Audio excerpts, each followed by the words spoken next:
오늘 말씀은 잠언 25장 25절 말씀입니다. 우리 같이 읽겠습니다. 먼 땅에서 오는 좋은 기별은 목마른 사람에게 냉수와 같으니라. 아멘.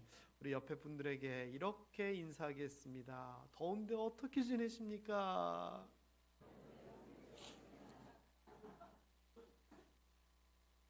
정말 더운데 어떻게 지내십니까? 요즘 날씨가 참 괴상합니다. 낮에는 폭염이고, 또 오늘 밤부터는 또 폭우, 비가 막 전국적으로 쏟아진다 그럽니다.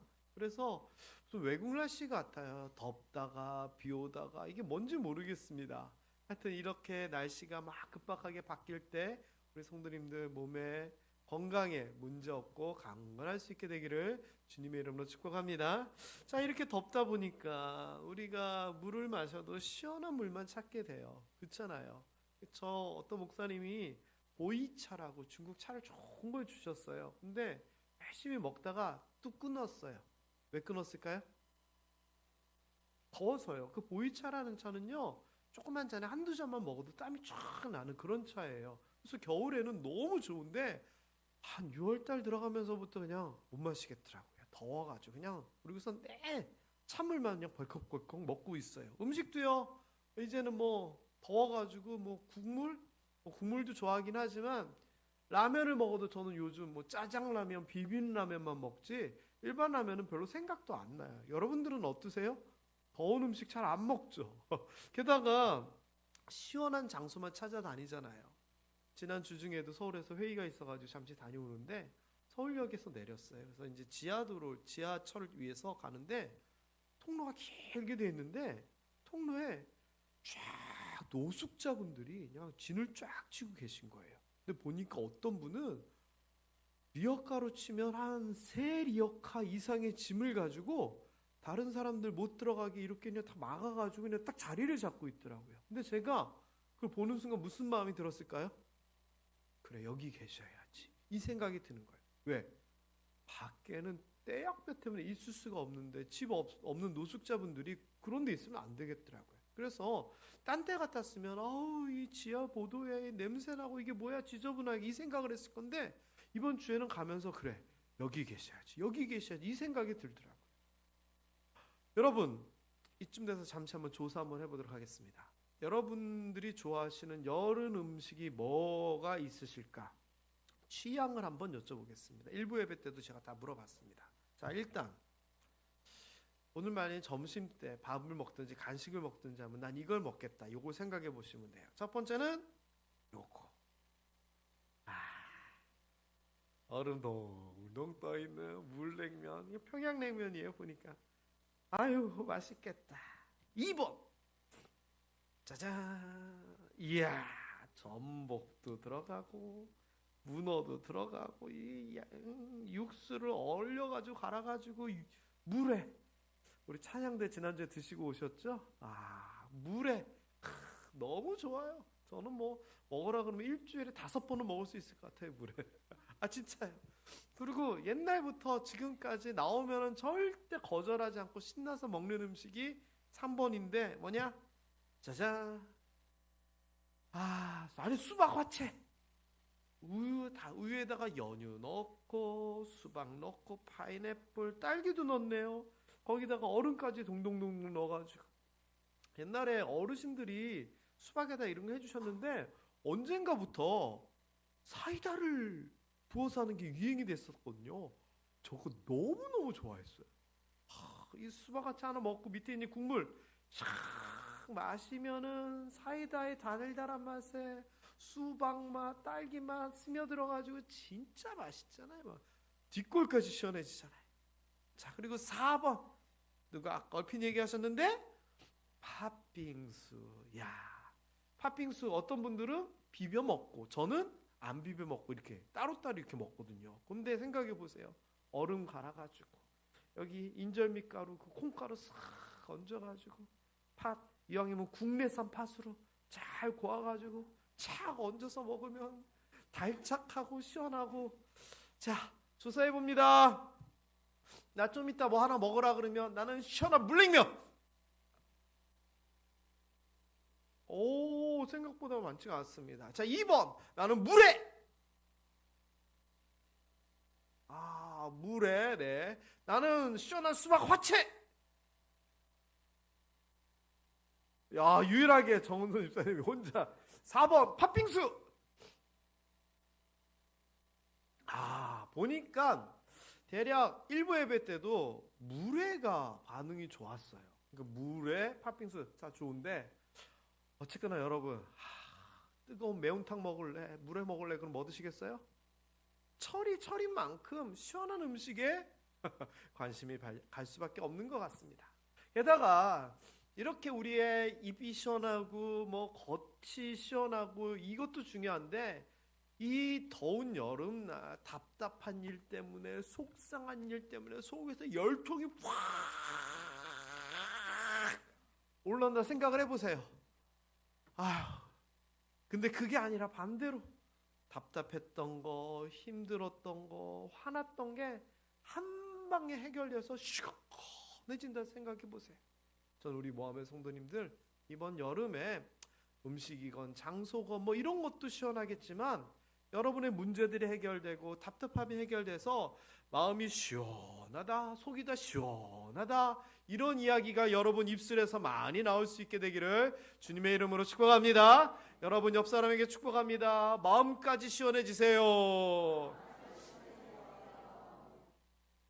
오늘 그 이야기 할 겁니다. 마음까지 시원해지는 이야기. 그래서 오늘 본문에는요 어떤 이야기를 했냐면은 사실은요 제가 이 여름이 되니까 더위에 대한 이야기 뭐 하다가 지난 주중에는 불시험에 대한 이야기를 했거든요.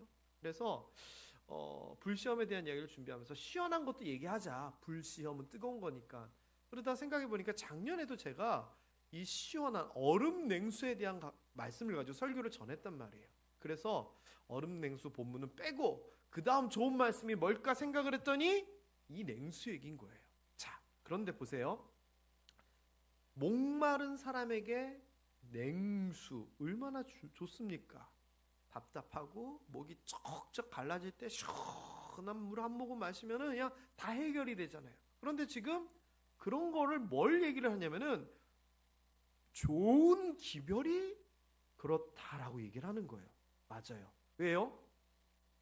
답답해서 열통 나고 있는데 누군가가 야 그거 아니래 괜찮대 해결됐대 이런 얘기 딱 들으면 얼마나 기분이 좋겠어요. 자 그럼 여러분 생각해 보세요. 이 더운 8월 달에 여러분을 답답하게 하고 생각만 하면 화가 확 치밀어 오르게 하고 뭔가 확 생각만 하면 막힌 것 같은 그런 일이 있는데 그런 일들이 해결되었다라고 하면 얼마나 좋겠어요. 여러분 어떤 문제가 그런 문제 있으세요? 생각해 보세요. 이 문제가 속 시원하게 해결됐으면 좋겠다. 어떤 문제 있으세요? 그 문제 여러분이 지금 생각하시는 그 문제가 속 시원하게 해결됐으면 좋겠어요. 자 그런데 우리가 누군가가 그게 해결됐대 얘기해주면 얼마나 기분이 좋겠어요. 그런데 자세히 보면은 이 좋은 기별을 뭐라고 얘기하냐면은 먼 땅에서 오는 좋은 기별이라 그래요. 먼 땅에서 오는. 자 그래서 제가 그냥 먼 땅에서 오는 좋은 기별 이게 뭘 의미하는 걸까 좀 묵상을 좀 해봤어요. 그런데 생각을 해보니까 이게 쉬운 얘기가 아니에요. 먼 땅에서 오는 좋은 기별. 왜냐면은 지금으로부터 대략 2500년 전의 이야기라고 쳐요. 2500년 전에 멀리에서 소식 들릴 일이 뭐가 있을까요? 무슨 소식을 들으면 기분이 좋을까요? 생각해 보세요. 애굽에 전쟁이 있었는데 전쟁이 그쳤대 이런 얘기일까요? 이스라엘 사람들이? 아닐 거예요. 제가 생각해 보기로는 가족, 친지, 친구 얘기. 왜? 그거 아니면은 멀리 사는 저쪽 동네에 저 사람 얘기를 내가 뭐로 들어요? 내가 사랑하는 사람들이 가족들이 전쟁을 갔든지 또는 양떼를 몰고 일을 하러 갔든지 아니면 이사를 갔든지 이 상황인 거예요. 생각해 보면 이거 말고는 멀리서 오는 소식을 내가 좋게 들을 만한 이유가 별로 없어요. 자 그러면 먼 땅에서 오는 좋은 소식 누구에 대해서 내 가족에 대해서 자녀에 대한 소식을 듣는데 그냥 소식이 아니라 좋은 소식이라는 거예요. 자, 그런데 이게요, 좀 생각을 해보면 내가 이런 소식을 듣고 싶다? 당장 쉽게 들을 수 있는 얘기가 절대 아니에요. 왜? 나는 궁금해요. 나는 알고 싶어요. 그런데 저 멀리서 누가 와서 얘기해 주지 않으면 나는 절대 들을 수가 없어요. 그리고 누가 언제 올렸는지, 누가 와서 그 얘기를 해주려는지도 알 수가 없어요. 지금 나는 궁금해 죽겠는데 지금 와서 당장 얘기해 주지도 않아요. 다시 얘기하면 저 멀리에서 내가 바라는 그 소식은 내가 쉽게 당장 들을 수 있는 이야기가 절대 아니라는 거예요. 그쵸? 언제 얘기해 줄지, 무슨 일로 얘기해 줄지 모르는 그런 얘기예요. 두 번째, 그러면 내가 쉽게 들을 수 없는 이야기니까 듣고 싶으면 내가 어떻게 해야 되느냐? 발 동동동동 구른다고 들려요? 아니면은 나 너무 궁금하니까 빨리 알려줘! 고함을 지른다고 저 멀리 있는 거기에서 그 소리를 듣고 알려줄까요? 다시 얘기하면 내가 아무리 기다리건 내가 아무리 노력하건 그 소식을 알려주기 전까지 나는 알 수가 없는 얘기라는 거예요. 게다가 그러다 보니까 거기에서 잘하고 있는지 못하고 있는지 내가 개입해서 영향력을 1도 끼칠 수가 없어요. 그냥 우리 신앙인들 입장에서 얘기하면 기도하는 거 외에는 어떻게 할 수 없는 상황이 먼 곳에서 들려오게 될 소식이라는 거예요. 여러분, 이거 얼마나 답답하겠어요? 얼마나 답답하겠어요? 자, 예를 들어서 한번 생각을 해볼까요? 여러분이 사랑하는 사람이 나 다녀올게, 어디 다녀올게 라고 하면서 외국에 갔다 쳐요. 자, 외국에 갔어요. 미국에 갔어요. 그럼 그 다음부터 뭐예요, 여러분? 잘 도착했나? 어떻게 지내나 궁금해요? 안 궁금해요? 궁금한데 연락이 없어요. 무슨 마음이 드시겠어요? 일주일 동안 연락 없으면? 바쁜가 보다. 가서 시차 적응하고. 한 달 동안 연락 없어요. 무슨 생각이 들까요? 마음이 두려워질 거예요. 1년 동안 연락이 없어요? 생각만 하면 잠이 안 올 거 아니에요. 이 사람들이 그 이야기를 하는 거예요. 저 먼 땅 어디론가 갔는데 언제 오는지 무슨 일이 있는지 알 수가 없어요. 그러니까 그거 노심초사 기다리는 거예요. 자, 근데 그때 좋은 소식이 들린 거예요. 누군가가 와서 내가 그 동네 사는데 내가 여기 온다니까 당신 아드님이 잘 살고 있다고 문제 없다고 기별을 좀 전해달라 하더라. 예상하지도 못했는데 와서 이야기를 해주는 거예요. 그러면 그제서야 마음이 뻥 뚫리고 속이 시원하지 않겠어요? 걱정이 한순간에 날아가고 잘 살고 있구나. 이 이야기를 목마른 사람에게 생수, 냉수라고 비유를 하는 거예요. 여러분은 어떤 좋은 소식, 좋은 기별, 좋은 이야기 듣고 싶으세요? 여러분이 어떻게 할 수 없고, 여러분이 어떻게 영향력 끼칠 수 없고, 여러분이 감당할 수 없는 그런 부분에 있어서 어떤 이야기를 듣고 싶으세요? 예를 들면 몸이 아픈 사람, 몸 아픈 사람 무슨 얘기 듣고 싶을까요? 검사 결과가 나왔어요. 아파가지고. 그래가지고 병원에 오늘 아침에 가요. 전날부터 잠이 올까요? 안 올까요? 잠이 안 와요. 큰 병이면 어떡하지? 보험은 틀어놨던가? 별의별 생각 다 들 거 아니에요. 근데 병원에 다 가서 기다리는데 자기 대기 앞에 한 3번 돼 있는데 얼마나 초조하겠습니까? 그러다 부릅니다. 들어갑니다. 의사 선생님 앞에 딱 앉으면 의사 선생님이 딱 이제 컴퓨터 화면을 통해서 내 검사 결과를 볼 거 아니에요? 속이 타들어갈 겁니다. 서장로님 그랬죠? 퇴원하셨어요. 퇴원이에요? 외출이에요, 장로님? 퇴원? 퇴원하셨구나. 근데 의사가 얘기하는 거예요. 심각하게 쳐다보더니 아무 이상이 없네요. 그러면 무슨 생각이 들겠어요? 막 같은 게 뻥 뚫리는 거예요. 병원에 입원해가지고 계속 치료받고 있는데 회진돌던 선생님이 오셔가지고 이제 뭐 정상 되셨으니까 퇴원하세요. 이게 바로 먼 곳에서 들려오는 좋은 기별이에요. 내가 내 아픈 거 그 숫자 수치 어떻게 조정해 못해요. 결과는 나와 있는데 의사 선생님의 말 한마디가 죽였다 살렸다 들었다 놨다 하는 거잖아요.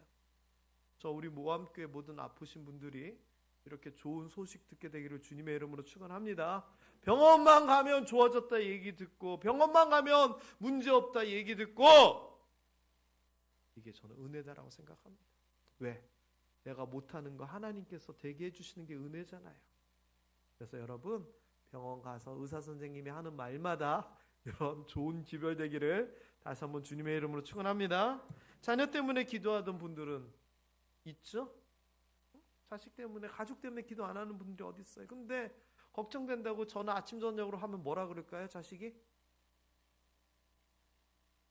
제가 우리 어머니한테 하는 거 똑같이 해볼까요? 됐어. 결과 나오면 내가 전화할게. 이런 얘기 많이 들으시죠? 저도 그 비슷하게 얘기해요. 근데 이게요, 기다리시는 분은 알아요. 초조하죠. 궁금하죠. 근데 전화가 왔어요. 전화를 딱 받았더니 첫 말이 아버지! 엄마! 톤이 높아요. 그럼 잘 됐다 안 됐다?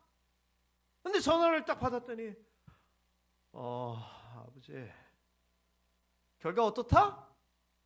뻔한 거잖아요. 그러면 아버지! 엄마! 이 한마디에 속이 뻥 뚫릴 거 아니에요. 제가 우리 성도님들 위하여 기도할 때 꼭 그렇게 기도하잖아요. 먼 곳에 있는 자녀들이 연락 올 때마다 좋은 소식, 좋은 기쁜 소식 되게 해달라고 저 그렇게 기도하거든요.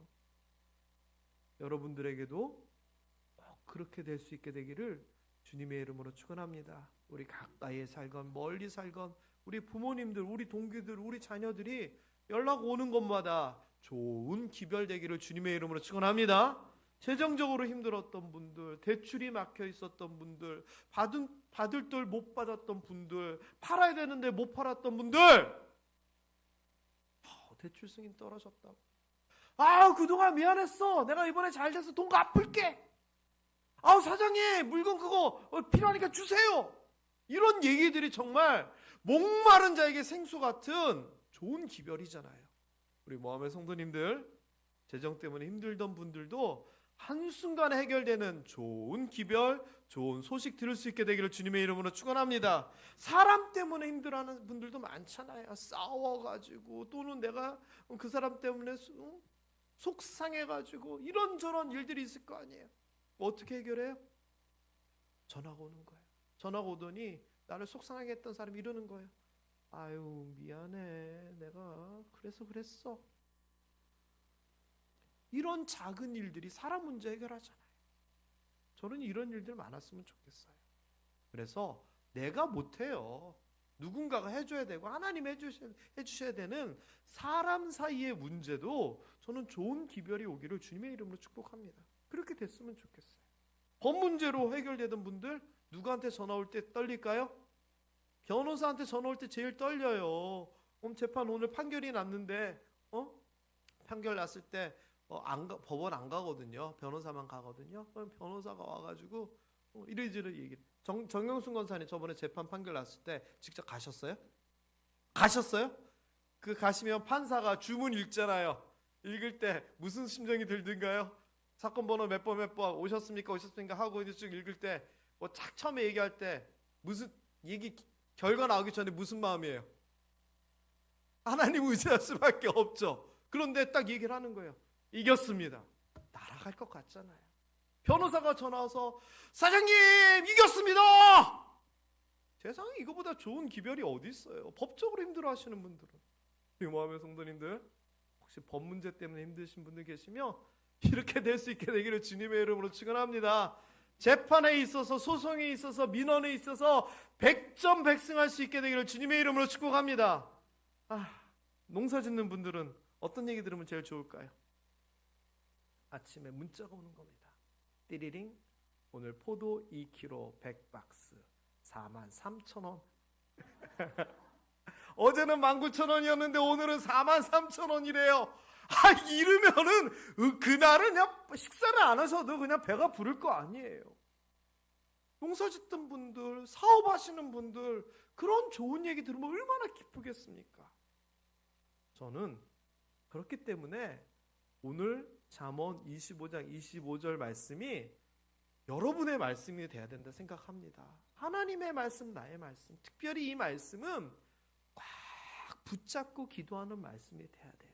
하나님, 먼 곳에서 오는 좋은 기별이 목마른 자에게 냉수와 같다라고 말씀하시지 않습니까? 제가 오늘 연락받을 일이 있는데 냉수 같은 연락되게 하여 주옵시고, 오늘 결과가 나오는데 시원하게 하여 주옵시고, 이 문제 저 문제 내가 감당하지 못하고 알지도 못하고 해결할 수 없는 그 문제 때문에 열통이 터지는 게 아니라 후련하고 속 시원하게 하여 주옵소서. 잠언 25장 말씀 들이밀면서 기도하는 거예요.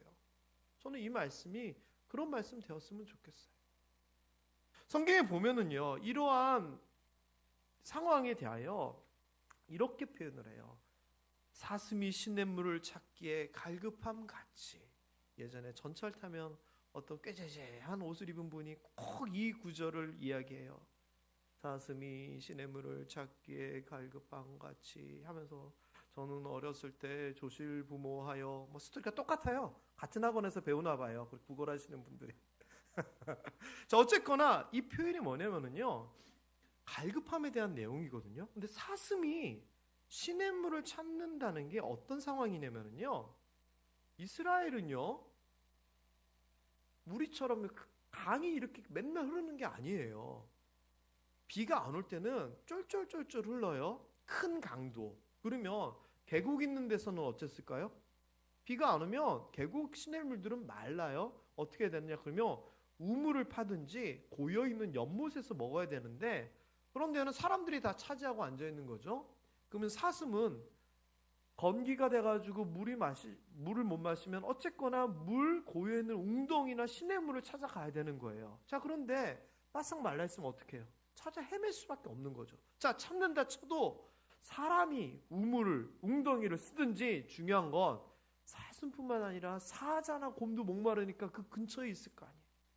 그러니까 찾기도 어렵고 찾는다고 해도 제대로 먹을 수 없는 게 사슴의 입장에서는 물이라는 거예요. 그러면 물에 대한 얼마나 큰 갈급함이 있겠습니까? 물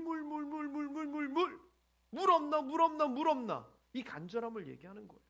우리도요, 하나님 앞에 이 간절함을 가지고 나가야 돼요.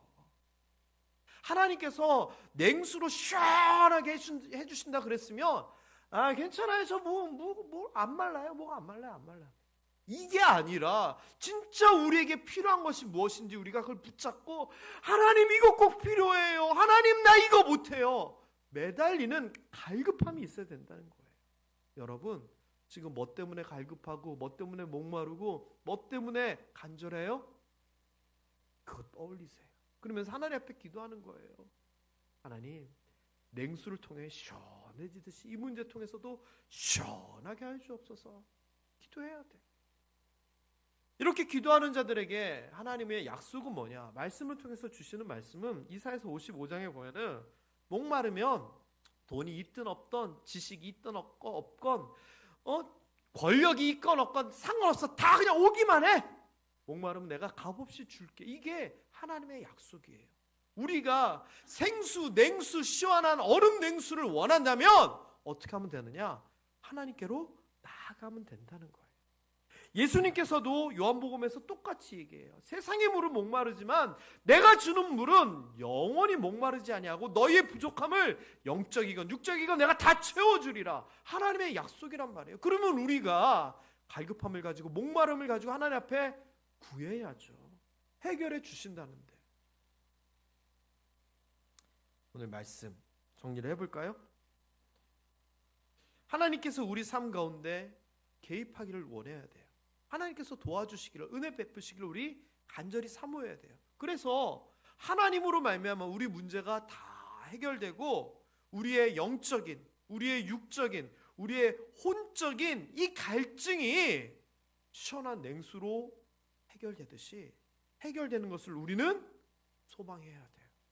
그런 여러분 되기를 주님의 이름으로 축원합니다. 더하여서 좀 생각해 봐야 될 게 있는데, 우리의 신앙생활이 내 목마름만 생각해요. 자, 그런데 아까 구절을 보면은 먼 곳에서 오는 좋은 기별이라 그랬잖아요. 누가 갖다 줘요? 그 소식을? 누군가가 가져다 주는 거예요. 그러면 그 사람이 내가 시원해지게 하는 통로이자 도구예요. 그러면 우리가 이기적으로 나만 시원하겠다, 요것만 가지고 바라는 게 아니라 거꾸로 나도 다른 사람들을 속 시원하게 해주는 그런 사람이 돼야 되겠다, 이런 마음을 좀 가졌으면 좋겠어요. 자, 우리 옆 사람들을 한번 쳐다보세요. 옆 사람 한번 보세요. 가족끼리 쳐다보시면 아주 좋습니다. 자, 그리고 생각해 보세요. 내가 어떻게 하면 저 사람 마음이 시원해질까? 생각해 보세요. 내가 어떻게 하면 저 사람 마음이 시원해질까?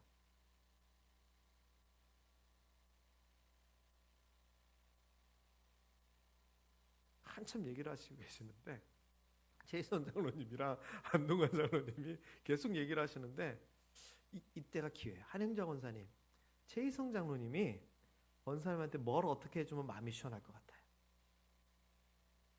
지금 그냥 쉽게 지금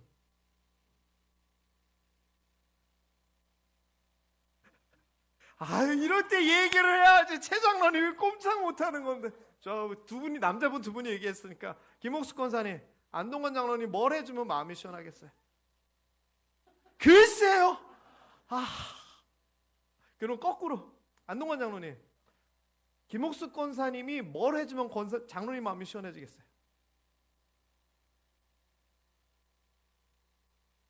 봐요, 이게 뭐예요? 이게 툭 튀어나와야죠. 그럼 나는 생각 안 해봤다는 거잖아요. 내가 뭘 해주면 저 사람이 시원하고 기분 좋을까? 물론 있으시겠지만 툭 튀어나올 수 있을 정도로 정리를 좀 한번 해보세요. 그래서 내가 가장 사랑하고 가까운 사람한테 이렇게 해주면 속 시원하겠네, 이거 노력해야 돼요. 큰일 났다. 두 분들 오늘 큰일 났다. 마찬가지예요. 교회 내에서도 마찬가지예요. 내가 어떻게 하면 저 장로님에게, 저 집사님에게 시원한 사람이 될까? 밖에 나가서 일터에서도 내가 어떻게 해야지 내가 있는 이 일터가 시원해질까? 나를 통해서 시원해지도록, 좋은 기별이 나아갈 수 있도록 내가 그런 사람이 되기 위하여 노력하는 거, 저는 그거 필요한 것 같아요. 얼마 전에 했던 까마귀 얘기 있잖아요. 엘리한테 까마귀가 고기 갖다 줬다고 하면서, 하나님 까마귀 같은 사람을 붙여주시옵소서. 하지만 때로는 내가 까마귀 되게 하여 주시옵소서도 기도해야 돼요. 필요한 사람에게 내가 가지고 있는 것을 전해줄 수 있는 까마귀와 같은 사명을 허락하여 주시옵소서, 이것도 필요한 거잖아요. 그러면 냉수 얘기도 마찬가지예요. 나만 냉수 마시고 시원한 게 아니라 나를 통해서 누가 시원해지기를, 내가 그 역할 감당하는 도구 되게 해주세요. 통로 되게 해주세요. 이게 우리의 기도 제목 될 수 있게 되기를 주님의 이름으로 축원합니다. 그래서 이사야서 52장에 보면 이렇게 산을 넘어가면서 복된 소식을 사람들에게 전하는 자들을 어떻게 표현하느냐? 어찌 그리 아름다운가? 라고 얘기를 해요. 소식을 듣고 기뻐하는 사람도 좋지만 하나님의 관점에서는 소식을 전하는 사람이 어찌 그렇게 아름다운가? 이야기를 하는 거거든요. 우리의 삶이, 또는 우리의 간증이, 또는 우리의 자랑이 세상 사람들에게 희망이 되고 기쁨이 되었으면 좋겠어요. 도움이 되었으면 좋겠어요. 저렇게 나처럼 희망 없게 살던 사람이 저렇게 열심히 잘 살아가는구나. 우리가 삶을 통해서 그들에게 보여줘야죠. 게다가 하나 또 더하여서, 그러면 우리가 하나님 앞에서 내가 뭘 어떻게 하면 하나님이 속이 시원하실까? 이것도 우리가 신앙적으로 생각해 봐야 돼요. 그냥 지금처럼 신앙생활 하면 우리 하나님이 시원해 하실까? 아니면 내게 원하는 게 뭐가 있으실까? 나에게 주신 사명 내가 감당하지 못하는 게 뭐가 있을까? 생각해 봐야죠. 잠언 25장 13절, 작년에 제가 이 말씀을 가지고 전했어요. 읽어볼까요? 시작. 충성된 사자는 그를 보낸 이에게 마치 추수하는 날의 얼음 냉수 같아서 능히 그 주인의 마음을 시원하게 하느니라. 하나님께서 원하시는 게 뭐냐? 충성을 원하시는 거거든요. 충성은 믿음과 관련된 단어예요. 피스투스. 믿음으로써 주 앞에 살아가는 우리를 보면서 잘했다 충성된 종아 하면서 속이 시원하시다는 게 하나님의 이야기인 거예요. 여러분, 나도 시원해지고 다른 사람들도 시원하게 만들고 하나님도 시원하게 해드리는 게 올 우리 여름의 삶이었으면 좋겠어요. 말씀의 결론입니다. 폭염과 폭우 가운데서 이 더운 날씨를 살아가는 우리들 어떻게 살아가면 좋겠는가? 냉수와 같은 좋은 기별 많이 들으실 수 있게 되기를 주님의 이름으로 축원합니다. 냉수 같은 간증과 자랑을 통하여 주변 사람들을 시원하게 만드는 통로 되시기 바랍니다. 아울러 하나님에게도 우리의 충성됨을 통하여 하나님을 시원하게 해드리는 우리 되었으면 좋겠습니다. 그래서 나도 시원하고 저들도 시원하고 하나님도 시원한 2025년 8월 되기를 다시 한번 주님의 이름으로 축복합니다.